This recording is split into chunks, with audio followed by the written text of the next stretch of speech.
अस्सलाम वालेकुम, welcome to my YouTube channel study बडी।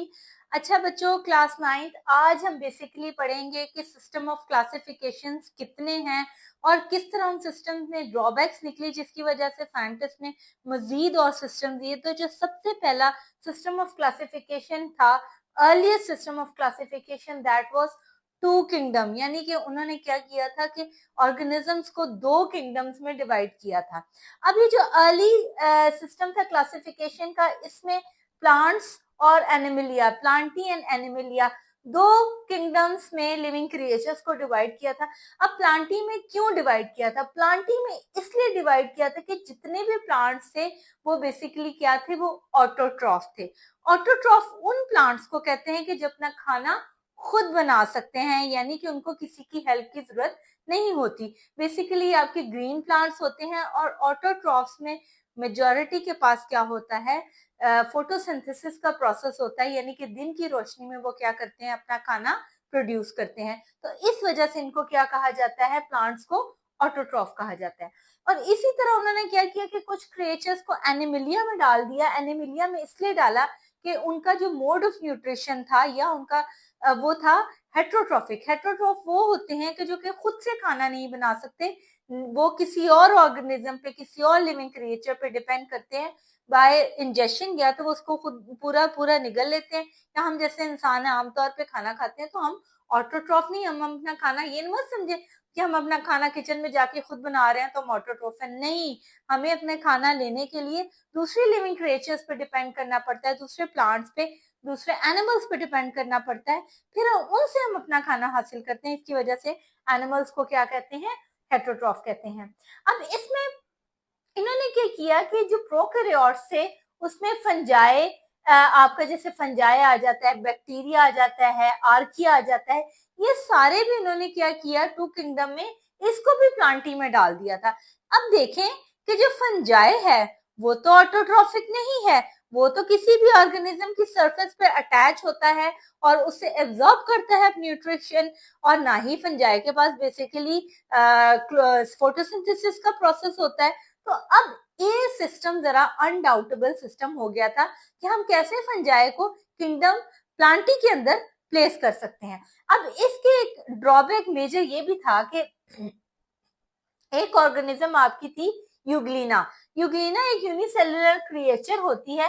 अब इसके बेसिकली दो कैरेक्टर्स थे जिसकी वजह से हम कह सकते हैं, आपको क्वेश्चन बोर्ड में आ सकता है कि why Euglena was not in the part of two kingdom classification, यानी कि यूग्लिना को प्लांटी के अंदर हम क्यों नहीं कह सकते थे, क्यों इस सिस्टम में ड्रॉबैक आए थे।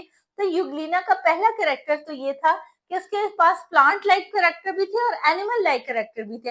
अब ये चीज बड़ी डाउटफुल सी हो जाती है कि एक ऐसी क्रिएचर है जिसकी खसूसियात पौधे जैसी भी है और जिसकी खसूसियात एनिमल्स जैसी हैं। अब पौधे जैसी खसूसियात क्या थी, प्लीज वो आप लोग नोट कर लें। प्लांट लाइक उसके पास जो थी, that was presence of chlorophyll. उसके पास क्या थी, क्लोरोफिल। जैसे कि आपको पता है कि क्लोरोफिल इज अ केमिकल, ऐसा केमिकल है जो कि फोटोसिंथेसिस के प्रोसेस के लिए जरूरी है। तो यूग्लिना के पास वो क्लोरोफिल था। अगर इस सेंस से देखा जाए तो यूग्लिना तो आपकी किंगडम प्लांटी में आती है, ऑटोट्रॉफ में आती है, लेकिन दूसरी ही तरफ उसके पास एक एनिमल लाइक कैरेक्टर भी था। एनिमल लाइक कैरेक्टर क्या था कि उसके पास लैक ऑफ सेल वॉल थी। अब जितने भी पौधे होते हैं उनके पास तो सेल वॉल होनी जरूरी है, लेकिन यूग्लिना के पास सेल वॉल नहीं थी। इसी तरह इसका जो मोड ऑफ न्यूट्रिशन था वो क्या था, हेट्रोट्रॉफिक था। वो किसका होता है, वो एनिमल्स का होता है। अब ये जो दो चीजें थी सिस्टम में ड्रॉबैक का, क्या आप यूग्लिना को कैसे फिट कर सकते हैं किंगडम प्लांटी के अंदर, क्योंकि यूग्लिना में तो बेसिकली दो कैरेक्टरिस्टिक्स ऐसे हैं जो कि प्लांट लाइक भी है, एक कैरेक्टर और एक कैरेक्टर एनिमल लाइक भी है। तो इस वजह से ये सिस्टम कुछ ज्यादा सही नहीं बैठा था। मेन रीजन इसकी ये थी। दूसरी मेन रीजन, पहली मेन रीजन तो ये थी कि इसका यूग्लिना लाइक क्रिएचर को उन्होंने प्लांटी के अंदर डाल दिया था। दूसरी बहुत इंपॉर्टेंट मेन रीजन थी, वो आपने मेंशन करनी है, कि इसमें प्रोकैरियोट और यूकैरियोट के दरमियान कोई भी डिफरेंस नहीं था। यानी कि प्रोकैरियोट्स जो आपके यूनिसेलुलर क्रिएचर्स थे जिनका कोई मेम्ब्रेन बाउंडेड न्यूक्लियस नहीं था, और वो क्रिएचर्स जिनका कि मेम्ब्रेन बाउंडेड न्यूक्लियस था। प्रोकैरियोट्स वो ऑर्गेनिजम्स होती हैं जिनका न्यूक्लियस मेम्ब्रेन बाउंडेड नहीं होता, और यूकैरियोट्स वो होती हैं जिनका न्यूक्लियस मेम्ब्रेन बाउंडेड होता है। तो अब इन दोनों में जो चीजें थी ना वो इसमें फिट नहीं बैठ रही थी। फिर क्या किया कि उन्होंने कहा ये सिस्टम तो जो है दैट इज नॉट ओके। फिर सिस्टम प्रपोज, जो थ्री किंगडम क्लासिफिकेशन सिस्टम था that was proposed by Ernst Hückel. Three kingdom का आपने अर्नस्ट हैकेल का नाम याद रखना है। उसने क्या किया, उसने थर्ड किंगडम इंट्रोड्यूस करवाई। उसने कहा यूग्लिना की तरह की जो क्रिएचर्स हैं, जैसे मैंने आपको बताया कि टू किंगडम्स क्लासिफिकेशन में यूग्लिना को उन्होंने कहा कि ये इसमें फिट नहीं होती, तो उसने उन ऑर्गेनिजम्स के लिए एक किंगडम और इंट्रोड्यूस कराई और उस किंगडम का नाम उसने दिया प्रोटिस्टा। प्रोटिस्टा। अब ये इसमें यूग्लिना लाइक क्रिएचर्स उसने फिट कर दी कि इस तरह की क्रिएचर्स इसमें फिट हो सकती हैं। अब इसमें जो उसने क्या किया कि इस प्रोटिस्टा में उसने आपके प्रोकैरियोट्स को भी इंक्लूड कर दिया। इसके भी कुछ ड्रॉबैक्स ऐसे थे कि अभी भी स्टिल जो फंजाई था ना, जिसका मैंने बात की कि वो हेट्रोट्रॉफिक है, स्टिल अभी तक उसने ये नहीं किया था कि फंजाई के लिए कोई अलग किंगडम बनाई। फंजाई स्टिल अभी भी किंगडम प्लांटी में थी। अब हुआ ये कि आपको पता है कि फंजाई को अगर देखा जाए तो उसका स्ट्रक्चर टोटली डिफरेंट है प्लांट से। जाहिर है प्लांट के पास एक प्रॉपर एक रूट होती है, एक शूट होती है, लीव्स होते हैं, फ्रूट होते हैं। फंजाई के पास वो वाला नहीं था, लेकिन वो देखने में फंजाई प्लांट की तरह उनको सिमिलर लग रहा था। अब जो दूसरा मोड ऑफ न्यूट्रिशन था फंजाई का वो टोटली डिफरेंट था, जो कि मैंने आपको बताया जो एनिमल्स के साथ मिलता जुलता है। वो क्या था, वो हेट्रोट्रॉफिक था। वो बेसिकली अपना खाना कैसे लेते हैं, किसी भी सरफेस पे जाके वो अटैच हो जाते हैं, वहां से अपना फूड एब्जॉर्ब करते हैं। और फंजाई के लिए बहुत इंपॉर्टेंट चीज है, ये चीज आपको एमसीक्यू में आ सकती है, वो आपसे पूछ सकते हैं कि किसी भी लिविंग क्रिएचर्स का नाम देके कि विच फंजाई है, जैसे कि आपका यूग्लिना है और इसी तरह आपकी बैक्टीरिया है। उसे एमसीक्यूज में पूछ सकते हैं कि किस ऑर्गेनिज्म के पास जो है ना सेल वॉल नहीं होती, तो उसमें फंजाई बेसिकली इसके पास सेल वॉल नहीं होती, इसके पास सेल वॉल की बजाय क्या होती है, काइटिन होता है। तो ये इंपॉर्टेंट एमसीक्यू आ सकता है कि फंजाई के पास क्या है, सेल वॉल है, काइटिन है, सेलुलोज है, क्या है। तो ये एमसीक्यू आपको यहाँ से आ सकता है, या कोई शॉर्ट क्वेश्चन लाजमी आ सकता है कि what is the difference between fungi का क्या डिफरेंस था, ये क्या ड्रॉबैक्स थे जिसकी वजह से आपको इसको टू किंगडम या थ्री किंगडम सिस्टम में ये फिट नहीं हो रहा था। तो उसके बेसिकली ड्रॉबैक्स क्या है, उसका बेसिक ड्रॉबैक यही है कि फंजाई जो था वो हेट्रोट्रॉफिक था और उसके पास सेल वॉल नहीं होती, उसके पास काइटिन होता है। अच्छा जी, अब जब ये three kingdom classification was not okay, fungi को फिट नहीं हो रही थी किसी भी सिस्टम में, उसके हेट्रोट्रॉफिक मोड ऑफ न्यूट्रिशन की वजह से और उसके काइटिन की प्रेजेंस की वजह से, फिर ई चिटॉन ने क्या किया, ई चिटॉन उसने टर्म इंट्रोड्यूस करवाई दो। एक पहली टर्म उसने करवाई इंट्रोड्यूस प्रोकैरियोटिक और दूसरी टर्म उसने इंट्रोड्यूस कराई यूकैरियोटिक। अब उसने क्या किया कि जो यूकैरियोटिक टर्म इंट्रोड्यूस करवाई थी उसके अंदर उसने डाल दिया आपके प्रोटिस्टा को, आपके फंजाई को भी उसने यूकैरियोटिक में डाल दिया, आपके एनिमल्स और आपके प्लांट्स को सबको कहा कि आपकी ये जो क्रिएचर्स हैं ये किसके अंदर आती हैं, ये बेसिकली यूकैरियोटिक के अंदर आती हैं।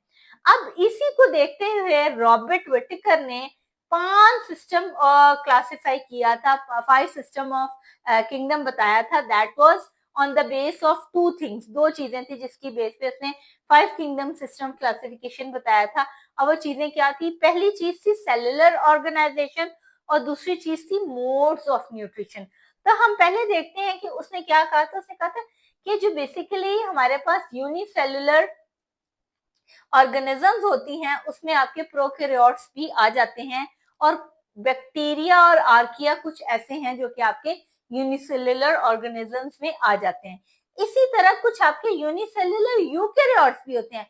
जिस तरह यूनिसेलुलर प्रोकैरियोट होते हैं इसी तरह यूनिसेलुलर यूकैरियोट भी होते हैं। उसने कहा यूनिसेलुलर यूकैरियोट किसके अंदर आएंगे, आपके प्रोटिस्टा के अंदर आएंगे। उसने कहा कि जो मल्टी सेलुलर यूकैरियोट होते हैं जिनके सेल ज्यादा होते हैं, यूनि का मतलब होता है एक सेल, मल्टी का मतलब होता है ज्यादा सेल।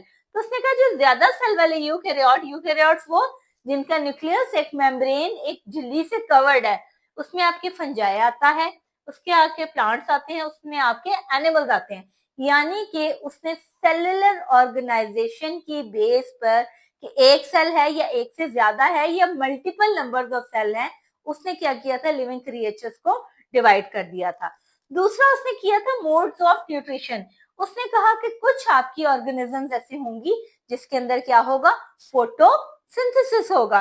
कुछ ऑर्गेनिजम्स ऐसी होंगी, जैसे मैंने आपको फंजाई का बताया था, उनका मोड ऑफ न्यूट्रिशन क्या होगा, वो एब्जॉर्ब करेंगी, किसी भी सरफेस के साथ अटैच होकर उसकी बॉडी से क्या करेंगी, essential nutrients with the help of enzymes वो क्या करेंगी, वो इसको ब्रेक डाउन करेंगी न्यूट्रिएंट्स को और वो एब्जॉर्ब कर लेंगी। इसी तरह कुछ ऑर्गेनिजम्स क्या करती हैं, injection, oral intake of food, यानी कि इंजेस्ट कर लेना फूड को, अपने अंदर निगल लेना, ये खा लेना। अब इसके बिहार पर उसने इन दो चीजों, सेलुलर ऑर्गेनाइजेशन और मोड ऑफ न्यूट्रिशन के बिहार पर इसने 5 किंगडम्स सिस्टम इंट्रोड्यूस करवाया था। और जो सबसे पहली किंगडम थी that was Monera, second one kingdom protista, third fungi, fourth Plantae and 5 Animalia. Please आपको ये जो सिस्टम है, जो रॉबर्ट विटिकर की किंगडम्स है ना, इनके आपको नाम याद होने चाहिए कि 5 किंगडम्स क्या थी। 2 किंगडम का भी आपको पता चल गया कि 2 किंगडम बेसिकली किंगडम में एनिमिलिया और प्लांटी थे। 3 किंगडम का भी आपको पता चल गया कि बेसिकली एक प्रोटिस्टा किंगडम इंट्रोड्यूस कराई थी, और 5 किंगडम का आपको पता चल गया कि इसमें 5 किंगडम्स इंट्रोड्यूस हुई थी।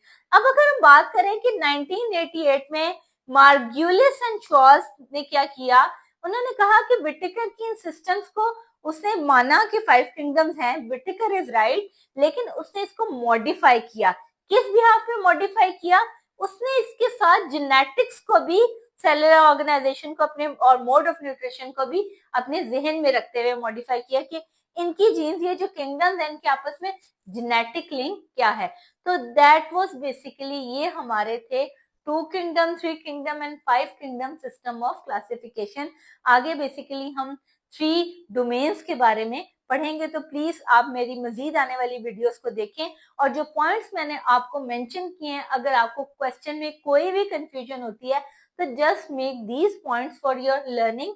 ये होती है क्विक लर्निंग, आपने क्विक कोई चीज लर्न करनी है तो आप इन चीजों को हाईलाइट कर लें, और जब पेपर की तैयारी करें, एमसीक्यू की तैयारी करें, तो क्वेश्चन यहीं से आएंगे, लेकिन आपका इसमें कॉन्सेप्ट क्लियर होना चाहिए, जो कि उम्मीद करती हूँ क्लियर हो गया होगा। अगर किसी बच्चे को फिर भी समझ नहीं आई तो do give me comment in comments.